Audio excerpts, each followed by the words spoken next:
Hey, it's that movie dork standing out here ringing the doorbell. Please let me in so I could share some awesome trivia about the modern horror mystery thrill ride, Barbarian. Release date, September 9th, 2022.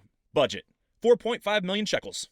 Tech specs, shot in 6K on the Sony Venice and Rialto camera system, with Tokina Vista Primes, Zeiss CP3s, and Zeiss Supreme Prime lenses covering the sensor. Hell yeah. The screen story came to life when writer-director Zach Kreger read Gavin de Becker's book, The Gift of Fear, which encourages women to trust their gut instincts and intuition when confronted by dangerous men. He created a writing exercise for himself, writing a 30-minute short about a woman ignoring a series of red flags, and expanded it into a broader story for a feature-length film. According to Zach, he had a hell of a time trying to get this movie made due to its unconventional story and style. Even A24, the studio synonymous with making artsy horror movies exactly like this, passed on it. Thankfully, 20th Century Studios took a chance. Zach Kreger describes the visual duality of this movie as a Fincher movie on the top floor and a Raimi movie under the house. Hell yeah. Zach Kreger originally offered the role of AJ to Zac Efron, who turned it down, making him rethink the role, eventually offering it to Justin Long, who accepted. While the exterior shots of the neighborhood were shot in the Brightmoor neighborhood of Detroit, the rest of the movie was shot in Sofia, Bulgaria.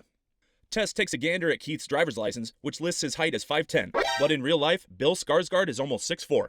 Our introduction to AJ is him driving an Alfa Romeo Spider S4 down the California coast while singing Donovan's Ricky Tikki Tavi, which is about how you have to kill the snakes without the help of other institutions, like when Tess goes to rescue AJ without the help of the police. Her brass snake charm hanging on the rear view of her car is a nod to the theme. Almost all of the special effects in this movie were done practically, as Zach Kreger has a soft rule for himself not to use any technology that John Carpenter didn't have while making The Thing in 1982. The largest digital effect effort in this flick is the grass during the 1980s flashback, which the crew couldn't get to grow, nor could they fake it well enough with fake grass. Hell yeah. Director cameo right yet. AJ's friend at the bar. I'd be remiss not mentioning that Zach was also a founding member of the sketch comedy troupe The Whitest Kids You Know, which aired for 5 seasons. The expose on AJ is written by Kim Masters, a real-life reporter for The Hollywood Reporter, who has broken stories about the sexual improprieties of men in the film and television industry.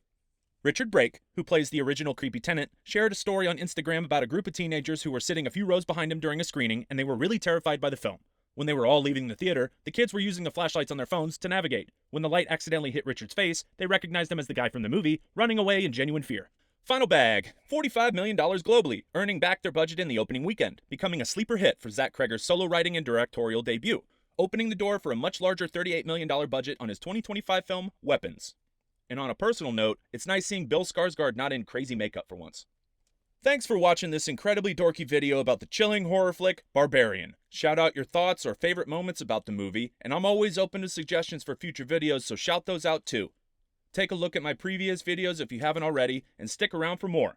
We're almost done with spooky season, and I can't end it all without saying hi to the Salem Sanderson sisters.